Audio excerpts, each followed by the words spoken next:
The opinions and views expressed in the following program are those of the speakers and the host, and do not necessarily reflect those of Yoakley Scott Corporation and your sports network.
And hello, everybody. Welcome inside a Wednesday episode of Running Point, YSNLive.com, brought to you by the big logo right above our heads, Greenwood Chevrolet in Austintown. You know what Wednesdays bring to the table. Anthony Hartley with you, but also Scotty Mincher, my sidecar, my dude, my Goomba, with the somewhat sideways hat, rocking a little gangster. I like it. Yeah. Dropping some bars. You never know. Might be the hip-hop version of Running Point.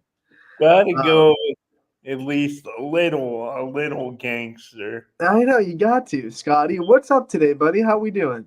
I'm good. I was already outside because I went to go get some lunch, and it is a beautiful man. day. I think this isn't the first time that warm weather has kind of creeped into the later months of October and fall, but man, I love it. Like, save off the cold for as long as possible. I don't want to think about 40 degrees and ooh. So yeah, we can get in late October where it's in the 70s. I'm like, yes, thank you. I'll take it. We're freeze babies because we can't just run around. Maybe it's because we can't. We're not like, this might be actual science here. Science warning, as you see in on MythBusters when they actually bring science facts. It might be harder for you and me and other people in like wheelchairs with cerebral palsy to be in the cold because we don't move our lower extremities like as much. We're not like active, like we're not running, we're not, getting blood pumping to the lower extremities. And they always say that your extremities kind of are one of the main, facets of your body temperature. Like if you're gonna be cold, your feet usually get cold first, or your hands. So there could be something to that, not making excuses, but hey, you know what? We were built for tropical weather, Scotty. Maybe we should move down to Florida and start YSN's Florida chapter, you and me. Yeah, maybe. We'll cover high school sports in Florida. The Sunshine State. Even go further than Florida. Let's go to like Puerto Rico, man. Right on the equator. Never been to either. I've heard. I've been to Florida. I've never been to Puerto Rico, but I've been to Florida. I've been to Disney World and Universal, and I have a couple of family members that live down in Fort Lauderdale, and then one lived for a while down in Cocoa Beach, right by the Space Center, the NASA, what's it called? Cape Canaveral, right next to Cape Canaveral. So, been down to Florida several times. The one thing you know about Florida, Scotty, every day you're probably going to get some piece of rain, a little bit. It's going to be sunny. It's going to be raining. Like, those are the two things you get in Florida, for sure. And if you go to Disney World, they don't let you bring in ponchos, so you have to buy their overpriced ponchos when it rains. So that's smart marketing right there. It is smart. That's smart business right there. Yeah.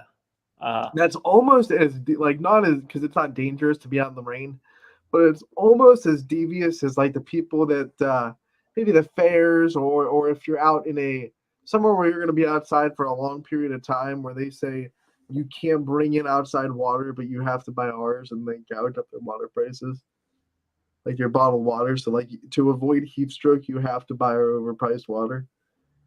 Yeah. Not even MLB or NFL stadiums are greedy enough to do that. So for the establishments that do have that kind of working order, maybe a little bit of tisk tisk. We have a lot to talk about today that does not go with the moral high ground of businesses and marketing and the way you sell things. I don't know how we got into that tangent, but we did. Scotty, let's start with some very exciting news. We dropped it over the weekend on social media in the last 2 days. If you noticed, wasn't on Running Point. I was just working really hard, getting out invites and trying to get this all-star game that we are officially having organized. Volleyball all-star game date has been set. It'll be the third annual volleyball all-star game, Saturday, November 9th at Salem High School. Can't wait. We are actively right now sending out our invites and sending out um, our information to players so they can say if they're going to go or not. And we've had only one player that has gotten back to us saying that they're not available that day. So we've had great turnout so far already. We have over 20 players already RSVP and confirmed. Happy to say that. So we're gonna have some fun times in Salem in a couple of weeks here for the All Star Game. Scotty, I know you've been to a lot of them. What do you love so much about the YSN All Star Games? Uh, I just love the fact that to me they're unlike any other YSN and sports night of the year. Um, I just love the fact that you know one of the things that really brings me joy is like seeing DJ, talk and have fun, just kind of joke and stuff with the coaches and stuff like that. So I just like that it's still serious and you have that serious element to it. I mean, everybody's competitive. Competition brings out the best in everybody, but it's more kind of fun and laid back, and maybe the number one thing isn't necessarily winning. It's just about going out and enjoying giving the kids a platform in a showcase, but making sure they're represented well. And it's just a fun um, spectacle. I also like, in my experience, Anthony, I like the fact that um, you see the boys and they're kind of a little more just kind of showboating, not like dogging it, but they're like kind of just having fun, having a good time. And the girls are like they have their game face, like they crank it to another level in the all-star game. So seeing that contrast too is also something that I have enjoyed. Scotty, one of the things that I love so much about volleyball specifically, and we've had two of them now. So we had one at Crestview a couple of years ago, and then we had Westminster last year. And volleyball is a unique sport that I always say to people that you can't just roll out of volleyball and just pick up high level volleyball. At least you have to have some kind of connection with the setter, or else the hitters are just not going to get the ball where they want to get it, and it's not going to have a rhythm to it. I mean, you'll still have volleyball for sure, but you just won't have like that locked in um, style of volleyball that you want from a all star kind of showcase event. Even though we don't want it to be a showcase in that sense, where we're trying to. This is not we've said it before. This is not about playing time and showcase. This is about shining a light on the athletes that have put together a great season. But at the same time, to get the effect of an all star game in volleyball, we've had to we make the warm a little bit longer in volleyball than we do for the other sports. We give the coaches that are going to volunteer their time a little bit more time with their players, and setters a little bit more time with their hitters, so they can get into a rhythm. And seeing how fast they're able to do it, like it's like 20 minutes on the floor is what you get, and they're still able to just kind of learn the hitters that they maybe never have set before. Some of them have for club volleyball, but maybe learn the hitters that they maybe never set before and just kind of get into a rhythm. And then we actually have gotten really good volleyball both matches that we've played, whether it be the one that we did at Westminster last year or the one we did at Crestview a few years ago. So I've been really impressed with the athletes' ability to put on a high level show in a sport where that's really hard to do. Just roll out and pick up a volleyball and just play with whoever's around you. I mean, it's not easy to do because it takes so much synchronization and so much kind of trust and communication, and that's hard to do with maybe five other strangers on the floor. So what we've seen the last 2 years and hopefully what we see this year is just I think elite from the athletes that we bring in to this fold. So it's going to be fun. Once again, November 9th at Salem. We will have more information as it comes out. But right now, that is the date. Save that date. And like I said, we have over 20 players already confirmed coming. We will release the whole roster when we get it all situated as well. So if you're interested on who's coming, who's not coming, um, make sure to tune into our social media accounts and our website. We'll have that information available once we like to have the roster locked down before we release who's playing, which we'll probably have. We always aim to have that roster locked down at least 5 days before the game. So you can expect by November 4th at the latest, you'll see a roster pop up from our All-Star game on our website.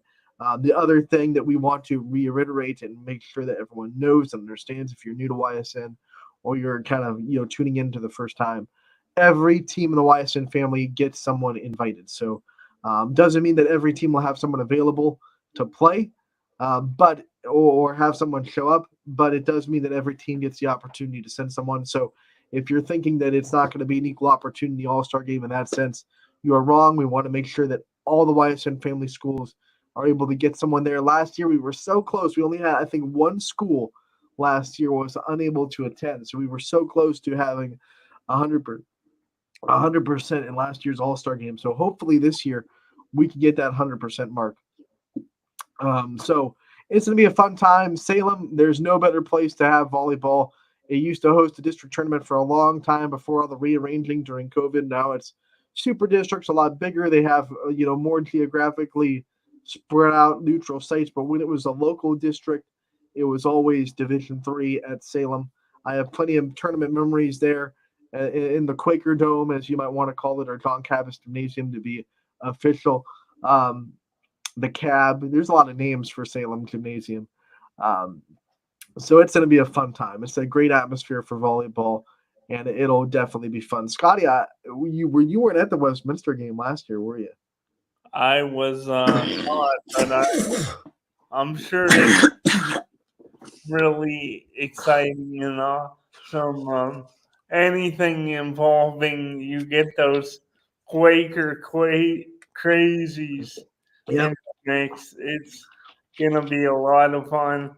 Um, so Anthony, do you think because you talked about the ability of them to being able to put on like a showcase and how impressed you are by it. Mm-hmm. Do you think it's kind of one of those things in volleyball where a lot of the good volleyball players and the athletes we do get to um, we do give them a chance to kind of have their own showcase? Do you think it's like mostly just an instinct thing, like it's just something they have Yeah. internally? Yeah, I think it's an instinct thing. I think athleticism takes over. You've been playing volleyball for so long; it's almost like, oh, I can go get that ball. The thing that once again, the thing that I was really impressed with the last 2 years that this is an instinct is this communication that's there between players that you've maybe never played with before, and then just the rhythm. I mean, we don't see many missed sets where a set is just completely in the wrong spot where the hitter wants it, or over the head or anything like that. So the connection between these setters has really been good over the last 2 years with these players that really maybe have played together in club, but maybe haven't played together either. We get that mix of players that have probably seen each other, probably played with each other at some point, but then there are definitely those connections between setter and hitters that they've never played with each other. They've never played before. So To see that happen in like a 20-minute warm up, get a connection with a hitter, that's really impressive. Because usually, if you got the new setter in a high school, setting where you're going out, you're trying to win in a whole season. And I understand winning consistently in a regular season is much different than having a connection for an hour and a half in an all-star game. But at the same time, you're spending a whole summer trying to get that setter locked into your hitter so they have a perfect rhythm and a perfect synchronization. And here kids doing it in 20 minutes. We say, hey, we can't give you, an hour each because then teams will be sitting around for way too long, and we'll have players show up 3 hours before the game. So there's only so much time we can give you. We gave them 20 minutes last year each, so 40 minutes total. And by the time the horns sound and we were ready to go, it was really good volleyball. It was just really good, clean volleyball, which I was super impressed with. Yeah, that's and you talk about it all the time how in sports, and I think it's like universal, like any sport. You talk about Mhm. how like because I'll be like, what about like baseball and softball? Do Mhm. you like the high scoring, or do you like more of a Clean. What do and I always say, Scotty? I want a clean always game. always If it's say I just want a clean game. yeah, Just want a clean, sound, good game, and if not it's high scoring, I want it to be because the offenses are making good hits, or if we're talking baseball, softball, these good hits and good timing, not because the pitchers are just leaving balls right down the middle, or because there's errors all over the field in the defense. I want you know good hits, good at bats. If it's a pitching duel, great. As long as the offense not hacking and everything, and it's bad at bats and just ew, it's fun to watch. it is for sure. And Anthony, is it one of those things like every year that you kind of feel a little, and especially with you know with this year? Like, are you excited in a different way every year, or is it one of those things that you don't necessarily take for granted, but you really don't know what to expect until the All Star games are underway? Oh, that is my like the next 2 weeks, Scotty. Every time there's an All Star game, I always compare it to blowing up a balloon because you're working so hard to blow up the balloon, blowing it up, blowing it up. You're putting so much energy in it. You want it to go right, but then Scotty, at the end of the day, when that All Star game comes, you let go of the balloon, and you just hope that you've put in enough work for it to go where you want to go. But you've ever let go of a balloon that's full of air,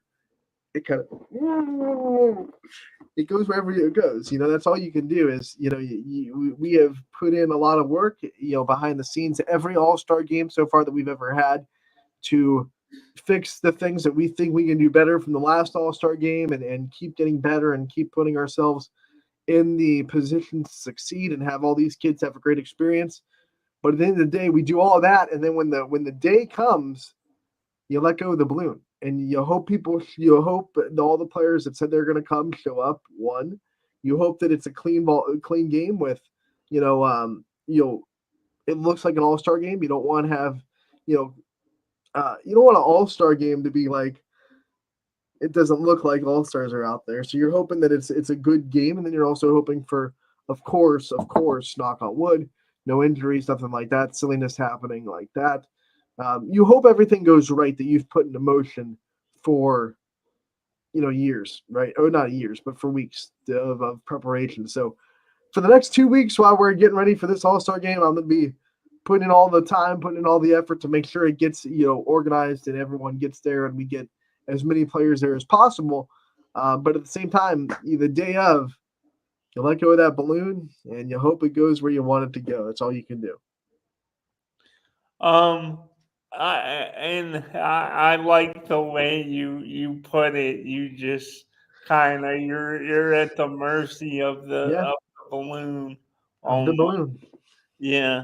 Uh do you think sometimes do you think it's possible that we kind of overlook maybe the pressure for the players in games like this? Because I think what we try to do, Scotty, is we try to take all the pressure off, right? Like, go out there, have fun. This is about you. This is about shining a light on what you've done all year. Winning this game means nothing.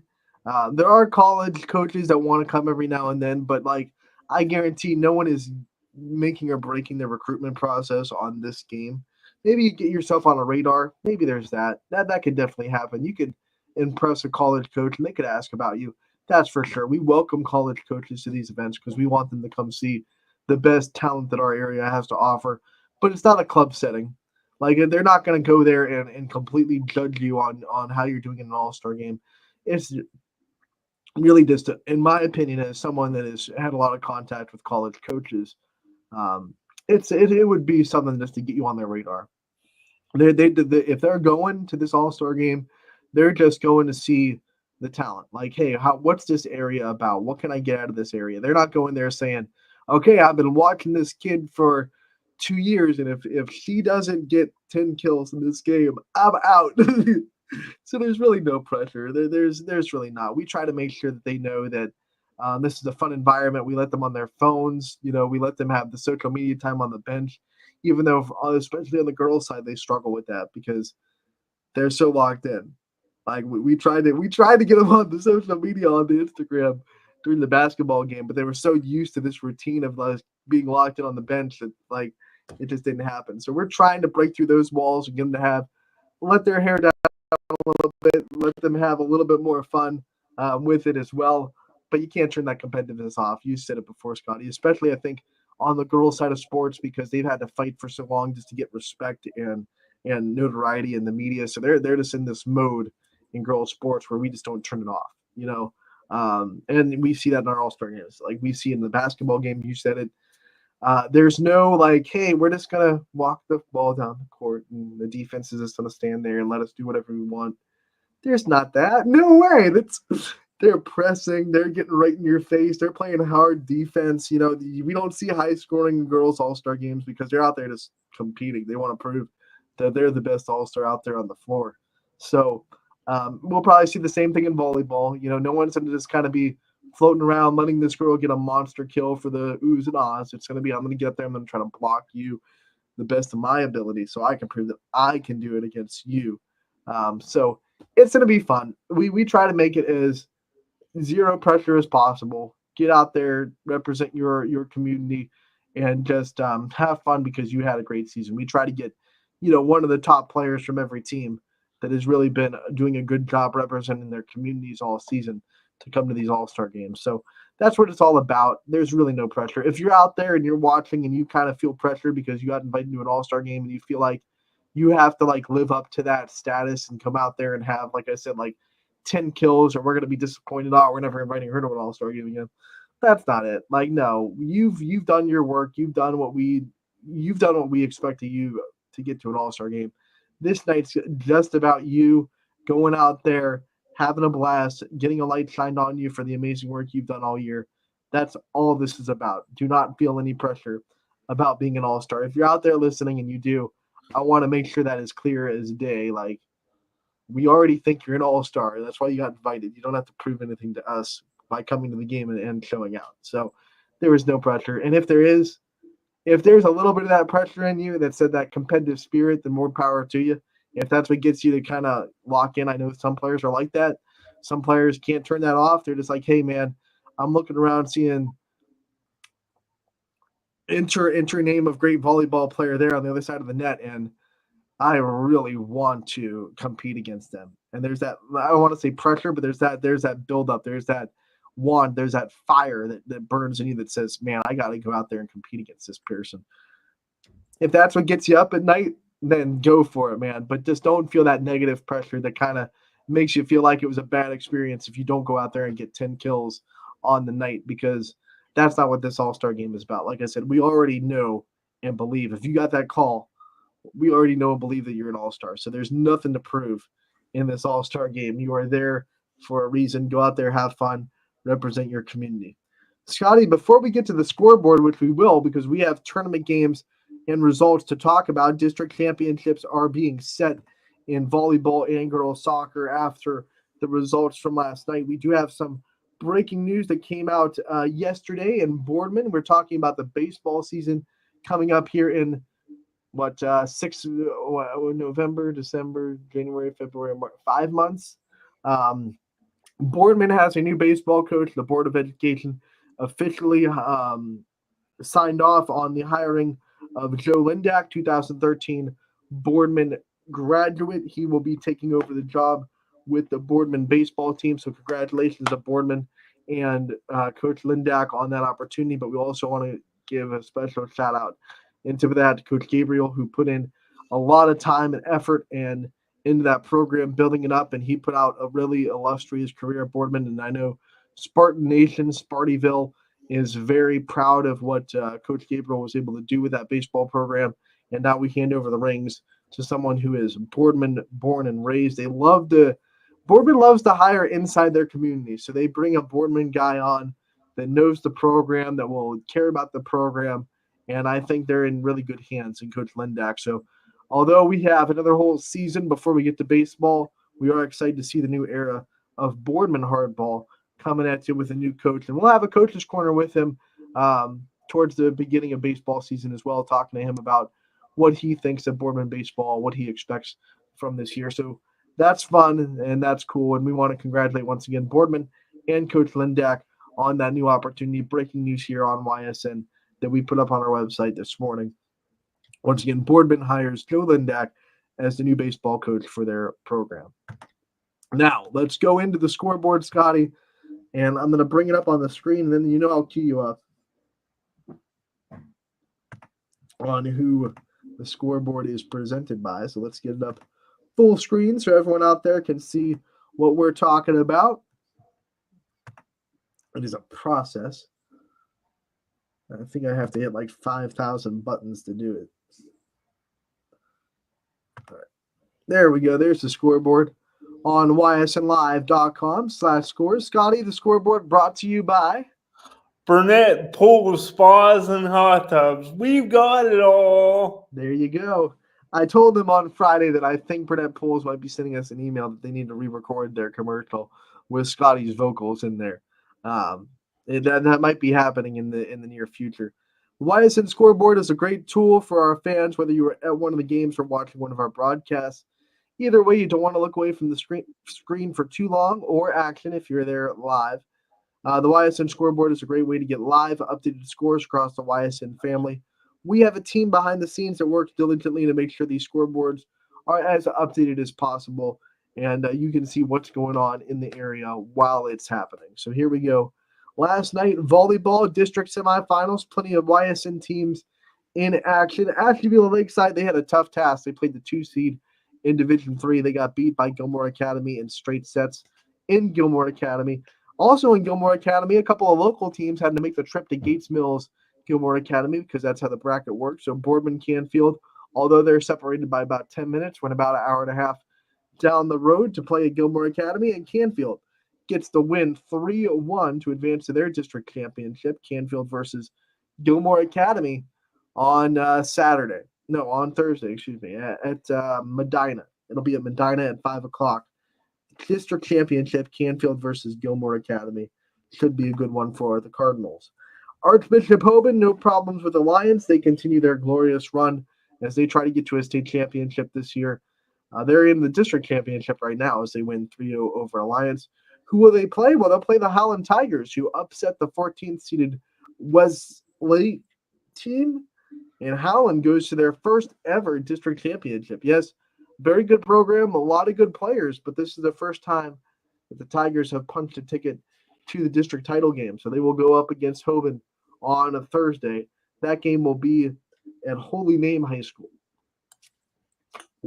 That is also set for Thursday at 5 o'clock. We go on to the other side of the scoreboard, and we will see that Beaver Local gets the win over Carrollton in 3 sets. They advance to the district championship game. So does East Liverpool. They get the upset over Indian Valley, who was highly touted in this district. So East Liverpool moving on, a 5-set victory for the Potters. So both of our teams in the East District going to the district championship. Crestview, no problems with Keystone, Scotty. I mean, we have talked about Crestview at length. We could talk about them until we're blue in the face. They show up to every game they play with the same energy. They never let up. And Keystone found out the hard way. A 3-0 sweep for Crestview. Same old Crestview Rebels. They were dominant. None of the sets got above double digits. And they're moving on to the district championship. This will be their 10th consecutive trip to a district title game. They have not had a season where they don't go to at least a district championship since way, way back in 2014. So you count them up: 15, 16, 17, 18, 19, 20, 21, 22, 23, and now 24.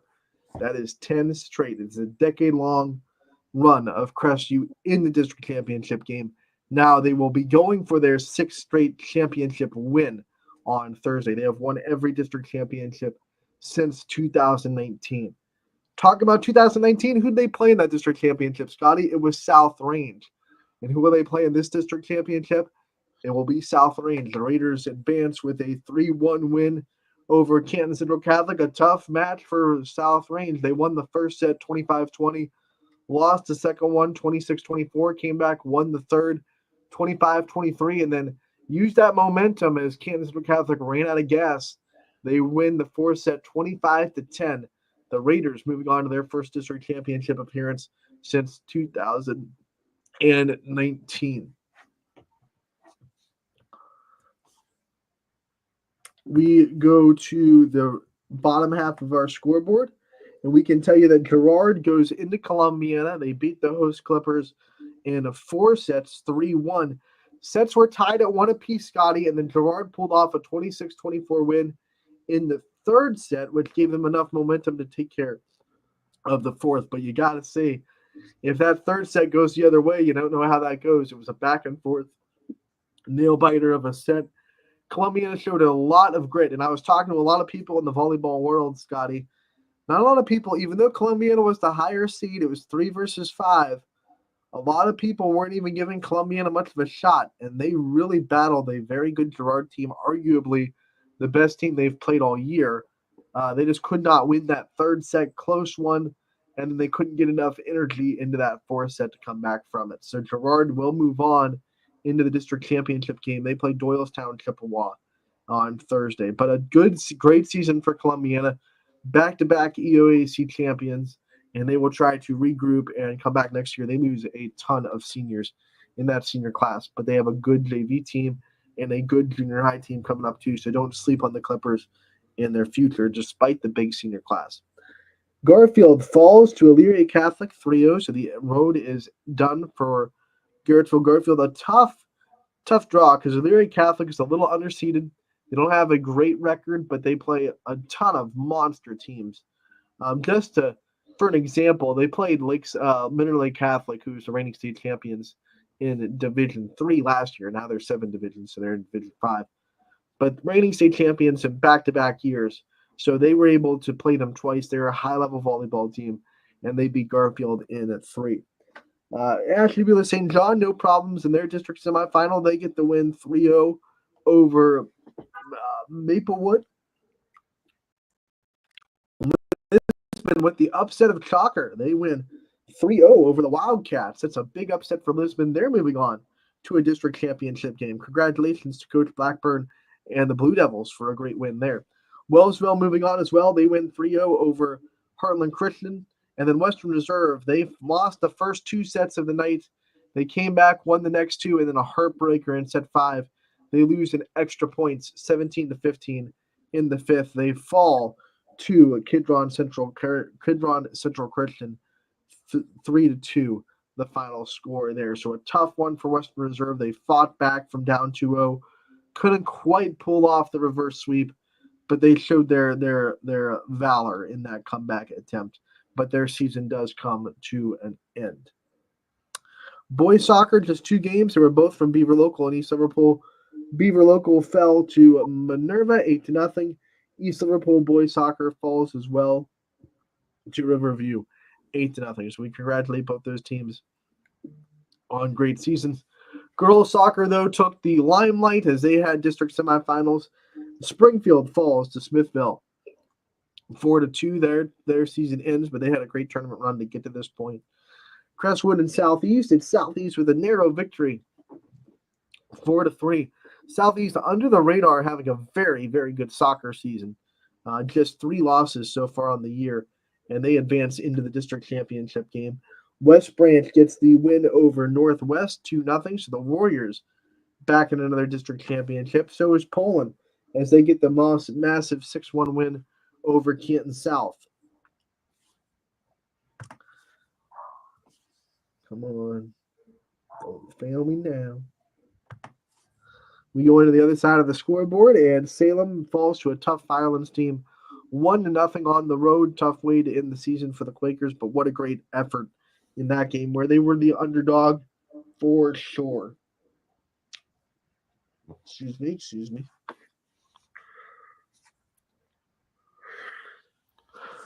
Thought I had to sneeze, and then it went away. Perry with the 4-0 win over Woodridge to advance into the district championship. Lakeview, they get beat by Chagrin Falls 6-2, so their season comes to an end. Hubbard goes on the road, gets the 4-1 win over Field, so a big win for the Eagles to advance them to the district championship. They will play Indiana Niles, who gets a no-problem victory over the Leary Catholic 7-0. The final score there. Warren JFK edges out Rootstown 1-0. They're going to district championship. So is Mooney as they win 1-0 over Norway. Columbiana gets a hat trick from Eladota, and they get the 4-2 win over Open Door Christian to advance to the district championship. Champion, 2 goals from Mainly Endowed was all they needed as they had a 2-0 win over United to advance to another district championship. That is the second straight for champion. Remember, last year the Flashes went all the way to the regional final, so they're trying to repeat that run. They'll have to go up against Berkshire, who got the 8-0 win over Pymatuning Valley in the district semifinal. That is 4 versus 5, so technically champion is the higher seed, but Berkshire will be a very tough out for the Flashes. That game will be on Saturday. And Austintown Fitch. So if you're a local fan of either one of those teams, you don't have to go far for that one. And then Beaver will be moving on. No, I'm sorry, that's a regular season game. Sorry, I forgot this is the last week of Beaver's regular season. They win 1-0 over. No, I'm sorry, this is the WPIL. Yep. Backtrack. Rewind, redo. WPIL first round. Beaver gets to win 1-0 over 14th seeded Shadyside. So Beaver will be moving on in the WPIL bracket in girls soccer. So that does it for the scoreboard. We will come back to it at the end of the show if time permits and preview the games that are going on tonight. We have more district semifinals in volleyball. We'll also have district semifinals in boys soccer.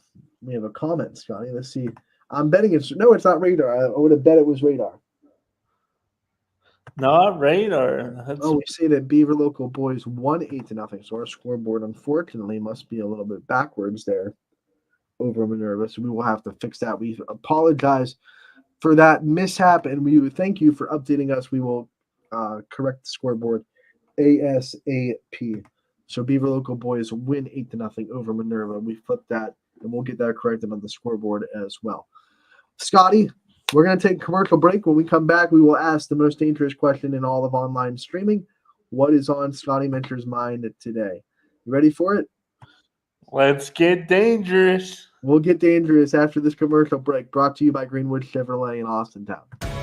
21 News delivers the news as it happens, using the latest technology from where it happens. Live here outside the Mahoney County. On air, online, Wednesday afternoon weather update. Very dangerous. and on the 21 News social media platforms. I'm on the road right now. 21 News, the Valley's only locally owned source for trusted news since 1953. Craftsmanship to us is 60 years of pride and dedication. Passed down from generation to generation. The hardwood floors that your kids take their first steps on. the solid wood doors you quietly close at night. The things we create day in and day out are the products that end up turning your house into a home. At Baird Brothers Fine Hardwoods, uncompromising quality and craftsmanship built our business. And it will keep us moving forward for generations to come.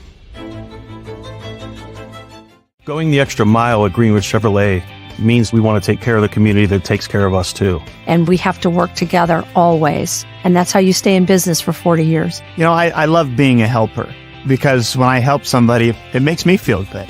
It means a lot that I can make a difference in others' lives. So I will do everything I can and just being there for them every step of the way. I want them to know within the first 5 minutes that they could depend on me. That's what going the extra mile means, only at Greenwood Chevrolet. Before the lights come on, before the workday begins, before a long day is ended, or it's time to have fun. It all starts with the people at Joe Dickey Electric. From replacing a light fixture in your home to building a substation for your business, no job is too big or too small. The people of Joe Dickey Electric power them all. Joe Dickey Electric, over 60 years of powering the Mahoning Valley.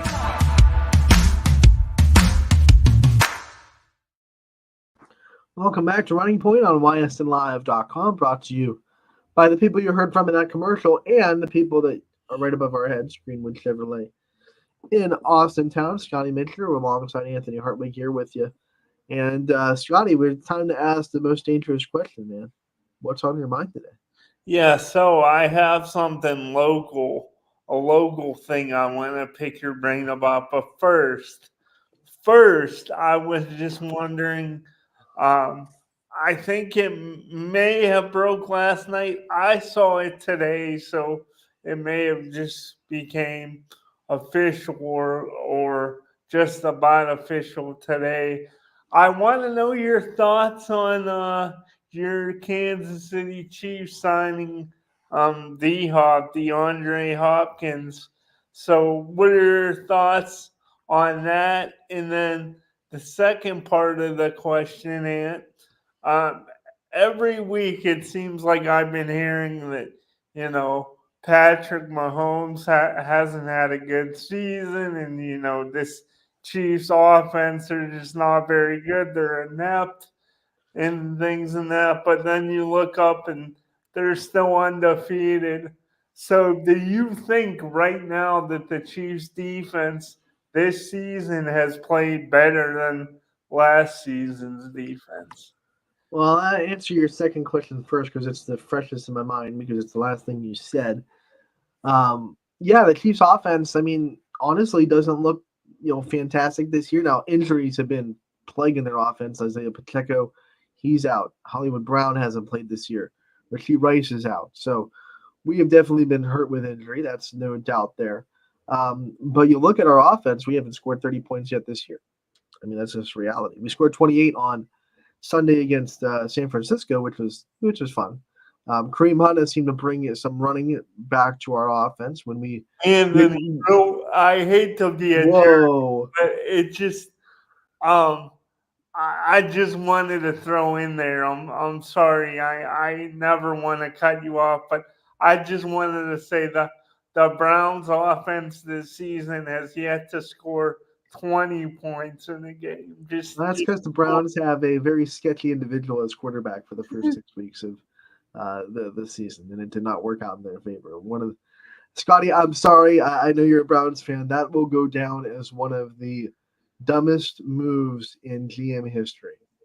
There's been a lot of bonehead moves in football's history. That might be one of the worst moves that a front office has ever made, to put so much into this guy that off the field had his problems. We know that. But even on the field, he'd won one playoff game in his whole career. He wasn't like winning titles or going to AFC championships. He wasn't Josh Allen. He won one playoff game, and it was a defensive game that his defense got him a turnover, and they won in overtime against Buffalo way back when. And then he blew a 24-point lead to Kansas City. That's the guy that you want to almost bankrupt your future for on the field, who hadn't played in the year. That didn't make sense initially. And then when you add all the stuff that he had going on off the field with the terrible things he was accused and settled for settled in court for. I mean, what in the world was going on? Like, there's something fishy because no right person in the right mind, and especially it's a collective. It's not one person that makes a decision and says, "We're doing it. Everyone else deal with it." Or it could have been, I guess, it could have been the owner. But my word, what a just like it's gotta suck to be a Browns fan right now because you had to root for that guy to an extent, like for you guys to succeed. But everyone in Cleveland had to know that was a bonehead decision, like absolute dumbest decision in maybe all of sports. I mean, like I can't think of more just like head scratchingly stupid front office decisions. I mean, your future, your draft picks are gone. You have to get rid of players that are pretty good for nothing just to recoup, and you're still on the hook to pay this guy even though he's hurt. He might not make a snap again, and he's still going to make over $100 million on you guys. Yeah, it's I mean, there's nothing anybody could say to what, and someone needs fired. Like, please. Yeah, like, it's that press conference that when they first brought him on, I laughed through the whole thing because they were trying to like make this sound like it was one of the best signings in franchise history, and I was like, "You're kidding." He hasn't played the year, and he wasn't really that awesome. I mean, he was like, you could probably say when he was in Houston and doing well, maybe if you're generous, like top 15 quarterback in the league, maybe like top half. So you don't even think he was top 10? Yeah, maybe 1 or 2 years, but not consistently. He had D-Hop a lot of those years too, by the way, in his prime, that really helped him out. And I know a lot of people love to say Patrick Mahomes is not that good because he has Travis Kelce and he has Tyreek Hill and he has. I've heard it throughout his whole career, so I will definitely use that same argument on Deshaun Watson, who in his best years had D-Hop, who was one of the best receivers in the league in his prime. So yeah, I was never like overly impressed with Deshaun Watson in the NFL. He won one playoff game, my dude, and just the football, that made no sense. But then you add on to the off the field stuff. I was like, what are they doing? Yeah. Craziness. It's a time Craziness. from a football perspective, even though I wouldn't, because at that time I wanted Russ. He was number one target. Like Russ, I mean, there were so many. Like, there were options then. It wasn't like Deshaun Watson was the only thing on the market that could have sustained. Keep Baker. I mean, my word, what? Oh, I'm sorry. I know this was a Chiefs question, but like, yeah, you turned the guns to Brown. I did. Yourself. That's my fault. But getting back to it. I'm sorry, buddy.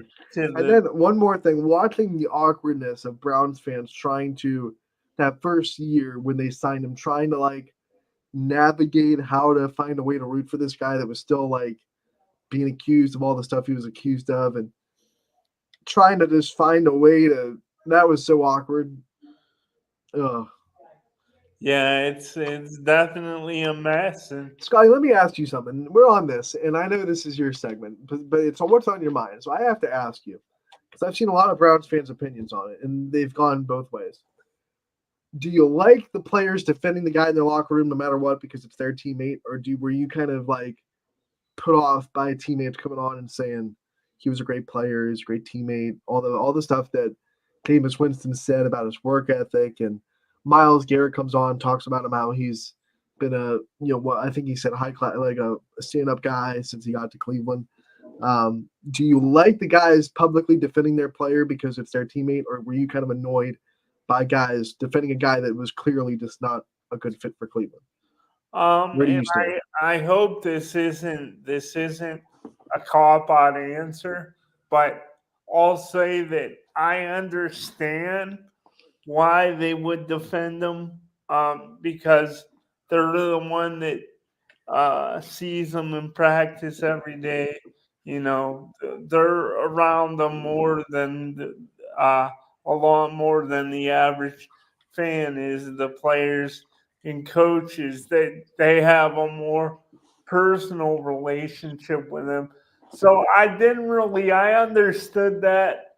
The other thing is too, whether fans buy into it or not. NFL players say all the time how it's a brotherhood. And they never like to see anyone get hurt, go down. So I totally understand that, but I don't think like the whole narrative that Browns fans, and I don't think everyone's saying this, but it has been floated out there. Like even supporters of the Browns I listen to on podcasts, they're like, we have too many trash fans. We've got to get rid of these people and this and that. How do you cheer when a guy goes down injured? And that's just trashy. And Sidebar to that, Scotty, I've heard from a lot of people that were there that it wasn't as magnified as it sounded on TV. Like when you were at the stadium, it wasn't a huge section of people that were, in fact, cheering for that injury. It just so happened to probably be next to a parabolic mic and got picked up a little bit on the national broadcast. Still a bad look for anyone that was doing it, but I've heard from a lot of people that were there that it wasn't as egregious as it sounded in some of these videos that are floating around on social media when you were actually in the stadium. Yeah, and it was one of the games I didn't actually end up going to this one. So the only home game I haven't been to this year, I've been to the other one. But I don't think like that whole narrative that, Browns fans or that's classless and they're trash, this and that. I think it's really hard to pin that on the fans because I think if Deshaun Watson was anywhere, like say he was playing in Atlanta or just say Philly or something like that, I think any stadium, any jersey you put him in, when you factor in how he's played on top of the allegations, I think any fan base would have had some of those reactions. So I don't like the players coming out and kind of attack. Like I think Myles Garrett, he could have said, "Look, Myles Garrett rubbed me the wrong way. Like his press conference, I was like, dude, you've gone from supporting your teammate to going like saying things that we know aren't true. Like he was not a stand-up citizen. I'm sorry. No, I get it. He wasn't charged with anything. He settled it. That's almost saying you're guilty by giving money to say, hey, whatever, let's make this go away. 24 dozens of different allegations. So he was. You can defend like.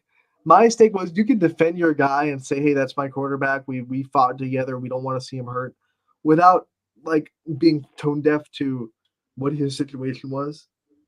And I think Myles Garrett was a little bit tone deaf to what Deshaun Watson's whole situation was. And so when you go over the top like that, you really make people just roll their eyes and go, okay. And then a lot of people are like, well, yeah, the guy that took off someone's helmet and tried to beat him with it is a character witness. Probably not a great character witness for people. I tend to kind of agree with that a little bit. It's kind of weird for a guy that has made that kind of mistake before to be like, hey, man, Sean Watson's a good dude. Well, you've had your times when you weren't necessarily a great dude either, where you didn't have a great look, and that was just on the field. So what's scary, Scotty, what's scary is what would have happened if Deshaun Watson was winning games. Yeah, I know how much that masked things. No one would have been cheering his injury for all.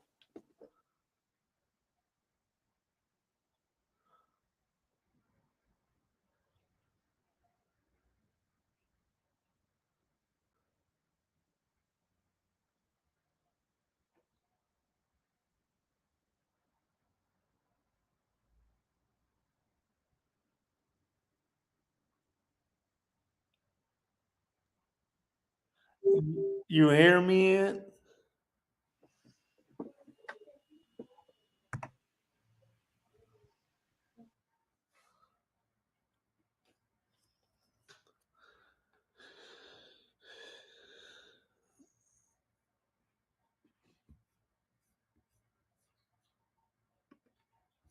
You there, Scotty?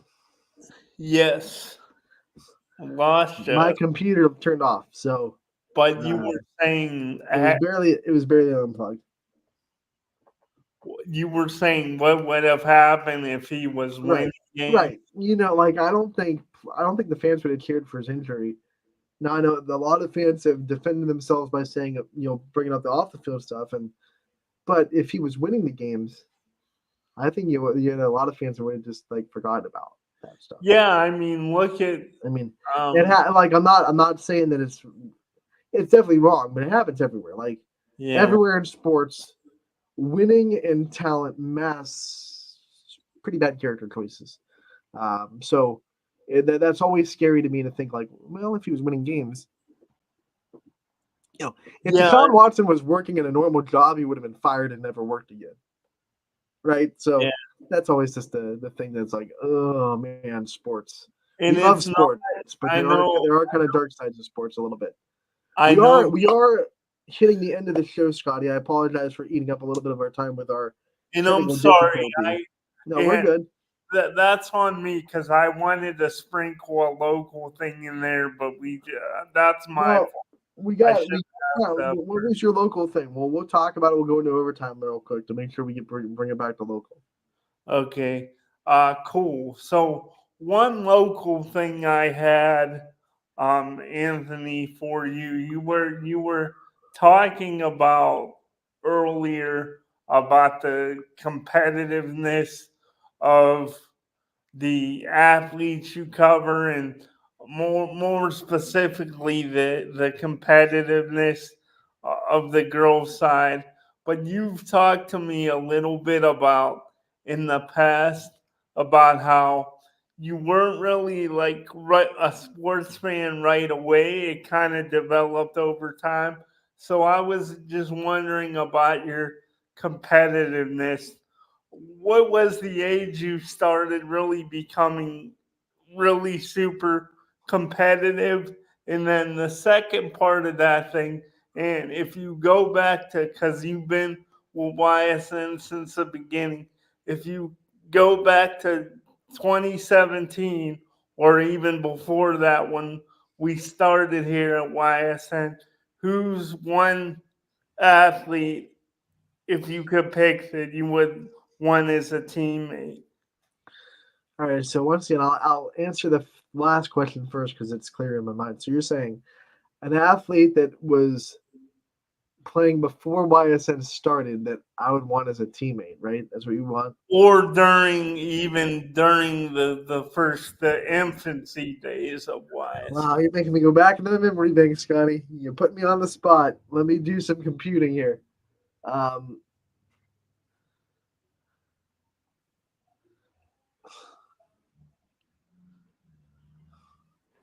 So before I started at YSN, we'll get one thing right, because we talk a lot about South Range, and I'm a South Range alum, and I don't like coming off as that guy, that homer guy on YSN. But before YSN, like, I was all South Range. I went to South Range.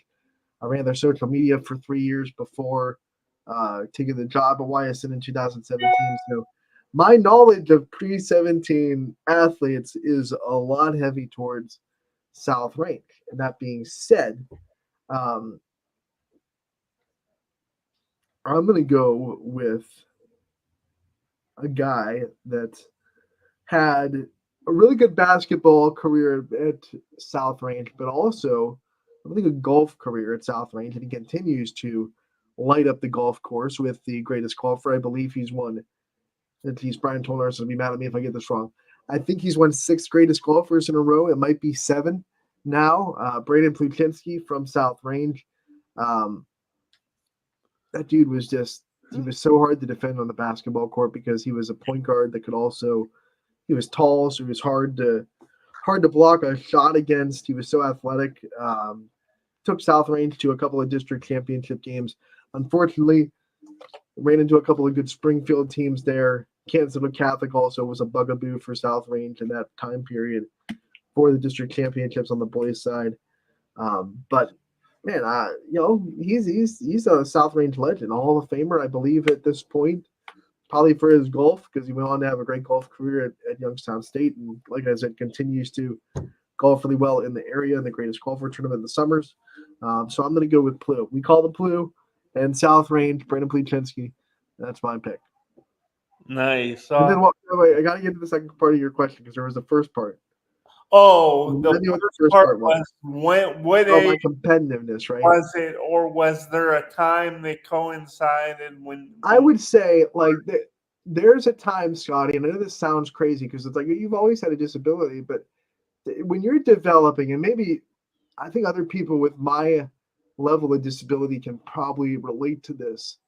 When you're developing, there's a time that hits when it becomes a reality that you will not compete with your peers. And it doesn't hit until you're about in like 4th or 5th grade when you start to realize like they're starting to be here and I'm staying right here. Like in 3rd grade, I can run around with the kids. Like no one's lightning fast as a 3rd grader, right? But then when you're 4th, 5th, 6th grade, they start to get into sports.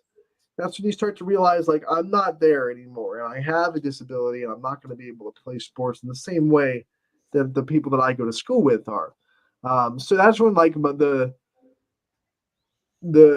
world for Anthony shifted from a competitiveness from I want to go play sports to I want to like root and be a fan for sports. That's when I started taking the Kansas City sports really seriously and started to watch them like religiously. That's right around the time where I became a Georgia Tech fan, and I'm still a huge Tech fan.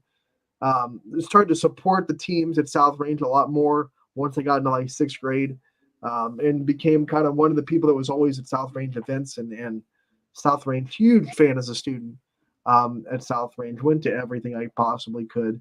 But I think when the reality hit that I wasn't going to be an athlete, and I know, once again, from an outsider's perspective, it's crazy because, you're growing up, you never didn't have to, it's not like in 4th grade, I all of a sudden became disabled. Like I knew. But you got to remember, as a 4th grader's mind, the reality doesn't hit yet. It doesn't hit yet that, like, I can't go play football. I can't go and shoot I can't go play basketball for South Range. Like, it's not going to happen. So when that reality hits, you just kind of, like everyone with disability does, Scotty, you know this too, you have to adapt. You have to adapt to what you're given. So I took my competitiveness that I couldn't use on the actual playing surface, and I said, okay, I'll be the best dang sports fan in the area, and anyone that plays South Range is going to hear me. So that's when it kind of shifted gears for me. I'd say right around, I would say for sure around 5th or 6th grade, but then definitely after 6th grade when like everyone was in junior high sports and I knew I wasn't going to be on the 7th grade or 8th grade, teams or anything like that. So 5th or 6th grade is when the reality hit, and then I would say the fandom part of my sport journey really kicked into high gear. Probably around 7th grade. That's awesome. So yeah, right for the teenage years, you kind of probably had those thoughts. Like I know I used to have watching games and stuff. I don't know if you did, but sometimes I would like imitate the broadcasters and stuff like that. Yeah, oh yeah. Always Scotty, my mom would always like laugh and yell at me because I would say things before the color commentator would say it.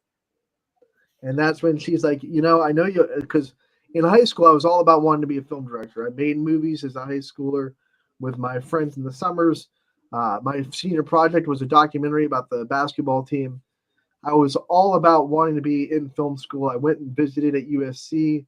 But when that reality kind of hit that I couldn't move across the country and be in film school and live out there by myself, mom would be like, man, you are built for being a sports broadcaster. And then right around the same time, I went to college for TCOM, and then YSN came around right when I was about to graduate college. So it was kind of perfect timing at that point when it was like an avenue for me to be a on-the-air sports broadcaster.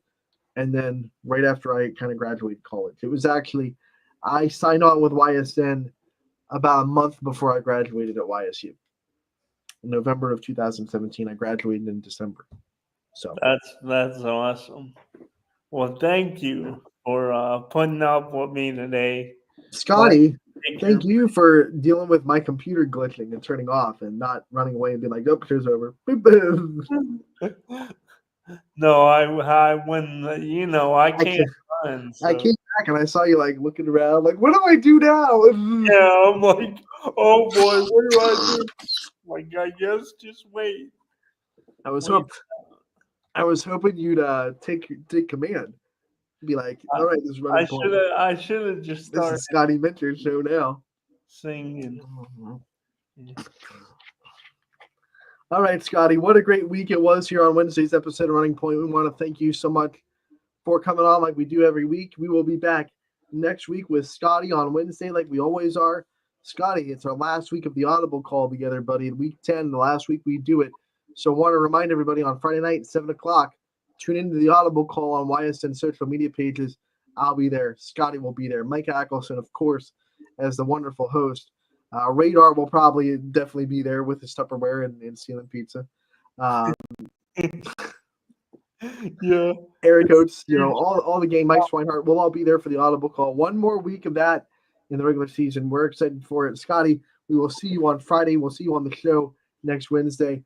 Thanks as always for coming on. And for everyone else out there tuning in, thank you for tuning in today. Running Point, always brought to you by our good friends over at Greenwood Chevrolet.